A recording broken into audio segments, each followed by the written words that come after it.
అందరికీ నమస్కారం అండి. Welcome to Aruna YT channel.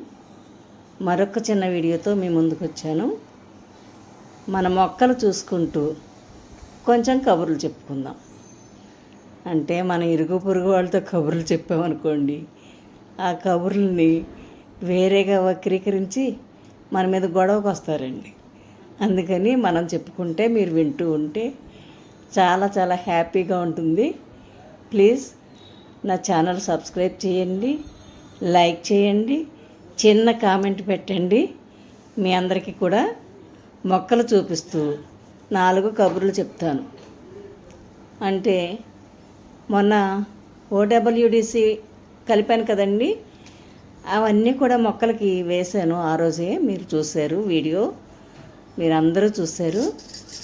అయితే దానివల్ల అయిందా మరి దేనివల్ల అయిందో తెలియదు, కానీ ఆకులు కొన్ని చాలా అంటే వంగ మొక్కలు ఒక ఆనపపాదు ఆకులు కింద వైపు అంతా బాగా చనిపోయినట్టు వాడిపోయినాయి అన్నమాట. వాడిపోయి పండిపోయి రాలిపోతున్నాయి. అవి చూపిస్తానండి మీకు. అది దేనివల్ల జరిగింది? నీరు ఎక్కువైపోవటం వల్ల జరిగిందా, లేకపోతే నేను వేసిన మందు పవర్ ఎక్కువయ్యి ఎలాగైపోయినాయో చూడండి. వంగ మొక్కలు ఎలాగైపోయినాయో, ఆకులు అలా వాడిపోయినాయి. చెట్లు అయితే బాగానే ఉంది, కాండం కూడా పచ్చగా ఉంది, పై ఆకులన్నీ కూడా బాగానే ఉన్నాయి. ఇంకా పూత రాలిపోయిందండి, పూత కూడా రాలిపోయింది. ఇది దేనివల్ల అయింది ఏంటి అనేది కూడా నాకు అర్థం కాలేదు. అంటే ఓడబ్ల్యూడిసి నేను ఫస్ట్ టైం వేసానండి మొక్కలకి. ఇంతకుముందు వేస్ట్ డీకంపోజరే వేసేదాన్ని అన్నమాట, మీకు చెప్పాను కదా.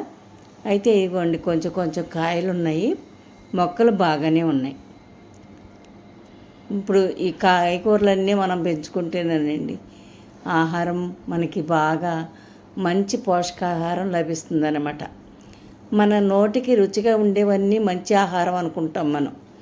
చాలా టేస్ట్గా ఉండాలి, రోజు బిర్యానీ, తర్వాత మసాలా కర్రీస్, చికెన్ ఫ్రై కావాలి, ఇలాంటివన్నీ అనుకుంటూ ఉంటాం. మన నోటికి బాగా రుచిగా ఉండేవన్నీ కూడా మనకి హాని చేసే ఆహారమేనండి. ఇవి చూడండి, దీని గురించి మళ్ళీ ఏం చేయాలనేది నేను చెప్తూ ఉంటానన్నమాట. ఇలాంటి ఆహారాన్ని ఔషధంగా వాడితే మనం ఔషధాల కోసం డాక్టర్ల చుట్టూ తిరగక్కర్లేదన్నమాట. ఈ టిఫిన్కి ముందు ఒక ట్యాబ్లెట్, టిఫిన్ తర్వాత ఒక ట్యాబ్లెట్, భోజనానికి ముందు ఒక ట్యాబ్లెట్, తర్వాత ఒక ట్యాబ్లెట్, ఇలా ట్యాబ్లెట్లే ఆహారంగా మనం బ్రతుకుతున్నాం అన్నమాట. కొంతమంది ఈ ఫుడ్ ఛానల్స్ చేస్తూ ఉంటారు కదండి, వ్లాగ్స్. ఏదో బ్రతుకుతం కోసం డబ్బులు వస్తాయనే ఆశతో ఆ హోటల్లో అది బాగుంది, ఈ హోటల్లో ఇది బాగుంది అని అలా వీడియోస్ పెడుతూ ఉంటారు కదా. అవన్నీ కూడా తినాలి, మరి ఆ వీడియో కోసమైనా తినాలి కదండి. అలా తింటూ తింటూ ఆరోగ్యం పాడైపోయి పేగుల్లో అల్సర్లు వచ్చేసి, మొన్న ఒక ఆయన చెప్తున్నారు, ఏమండి పొట్ట కోసం అండి ఈ వీడియోలన్నీ తీశాను, కానీ నా ఆరోగ్యం పాడైపోయి మంతెన సత్యనారాయణ దాస్ గారి దగ్గర ఉప్పు లేని ఆహారం తీసుకుంటున్నానండి. ఇప్పుడు నేను చెప్పేవారిని నమ్మేసి మీరు కూడా అలా తినేయకండి రోజును అని చెప్తున్నారు. నాకు చాలా నవ్వు వచ్చిందండి. ఆహారం ఏంటంటే మనం రోజు కాయకూరల్లో కూడా ఎంత నూనె, ఎక్కువ కారం, ఎక్కువ ఉప్పు, ఎక్కువ మసాలాలు, కూరగాయల్లో మసాలాలు అక్కర్లేదండి. అసలు నన్ను అడిగితే కూరగాయల్లో మసాలా వేసుకోవద్దు.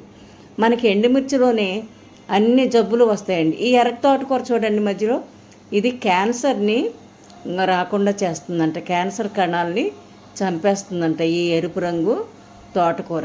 ఇది చాలా చాలా ఆరోగ్యానికి మంచిది. నా దగ్గర 2-3 రకాల తోటకూరలు ఉన్నాయి.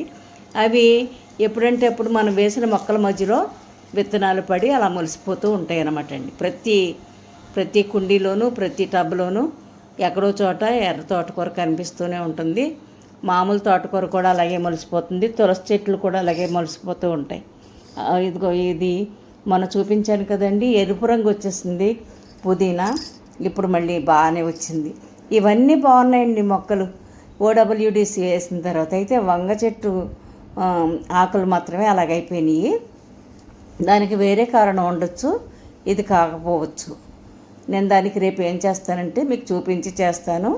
అలోవెరా జెల్ అండి. దాన్ని నీటిలో కలిపేసి మనం కొద్దిగా పసుపు కలిపి మొక్కల మీద స్ప్రే చేసేస్తే మొక్కలన్నీ కూడా చక్కగా తయారైపోతాయి. తర్వాత పుల్ల మజ్జిగ ఒకటండి, చాలా బాగా పనిచేస్తుంది. మంచి పూత వస్తుంది, మంచి కాయలు కూడా కాస్తాయి. ఒక ఆహారంలో మనం ఆ టేస్ట్ ఎలా ఉండాలని కోరుకుంటామో అలా టేస్ట్గా ఉంటాయి అన్నమాట. పుల్ల మజ్జిగలో ఉండే గొప్పతనం అది. ఒక్క పువ్వు కూడా రాలిపోకుండా మొత్తం వచ్చిన పూతంతా కూడా కాయలుగా మారిపోతాయి అన్నమాట. ఇదండి, మనం ఆహారాన్నే ఔషధంగా మార్చుకొని తింటే బాగుంటుంది. వాళ్ళు చేసుకున్నారు, వీళ్ళు చేసుకున్నారు, 2 రోజు పలావ్ తిందాం, బిర్యానీ తిందాం, అది తిందాం, ఇది తిందాం, చికెన్ తిందాం, వారంలో ఒక రోజు అంటే తప్పదులేండి. అంటే ఇంకా బయట ఆరోగ్యాలు పాడైపోతున్నాయి మనకేనంటే బయట ఆహారం ఎక్కువగా తినడం వల్ల. ఆ బిర్యానీ ఏదో మన ఇంట్లో వండుకొని తినండి, వారంలో ఒక రోజు 2 రోజులు పర్వాలేదు. కానీ బయట తినే ఆహారం చాలా చాలా కలుషితమైపోతుంది, ఆరోగ్యాలు పాడైపోతున్నాయి. ఇప్పుడు గంజి వల్ల ఉపయోగాలు ఏంటి అంటే ఉన్న వాళ్ళకేమో బట్టలకి, లేనివాడి పొట్టకే అంటున్నారు కదండి. ఇప్పుడు లేనివాడు పొట్టకు కదండి, ఉన్నవాళ్ళు కూడా గంజే తాగుతున్నారు. విదేశాల్లో కూడా చెద్దన్నం తింటున్నారు. 5 స్టార్ హోటల్స్లో కూడా చెద్దన్నం ప్యాక్ చేసి అమ్ముతున్నారట. మరి మనకి చెద్దన్నం అంటే నచ్చదు. పొద్దున్నే ఇడ్లీ, దోశలు, పూరీలు, చపాతీలు అలాంటివన్నీ టిఫిన్లు కావాలన్నమాట. చెద్దన్నం తినచొద్దాం, ఏమవుతుంది, మన ఒంటికి చలవ చేస్తుంది. మన పెద్దవాళ్ళు అదే కదా తినేది, అందరూ అదే తినేవారు. మన పెద్దవాళ్ళు వండుకునే ఆహారాన్ని మాత్రమే మనం కూడా వండుకొని తిందామండి. ఆహారాన్ని ఔషధంగా మార్చుకుందాము, ఔషధాలని పక్కన పెట్టేద్దాం. మన చేతిలో మన ఆరోగ్యం ఉన్నప్పుడు ఎందుకండి మనం అనవసరంగా ఆరోగ్యం పాడు చేసుకోవటం, లేనిపోయినవన్నీ తిని. ఇప్పుడు ఎండుమిర్చి వల్ల, ఆ కారం వల్ల ఎక్కువగా క్యాన్సర్స్ వస్తున్నాయని చెప్తున్నారు. ఎందుకంటే ఎండుమిర్చికి కొట్టే పురుగు మందులు ఇంక దేనికి కొట్టరంట. మనం ఇలా ఆహారాన్ని మనం పెరట్లో పెంచుకున్నాం అనుకోండి, 4 పచ్చిమిర్చి నూరుకొని వేసుకొని, కారం ఉండదండి కూరల్లో బాగానే ఉంటుంది కదా, అలా వేసేసుకోవచ్చు.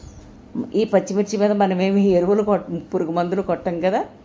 ఇలా పెంచుకోండి చక్కగా. ఉంటానండి. థ్యాంక్ యూ అండి చూసినందుకు. మళ్ళీ ఒక వీడియోతో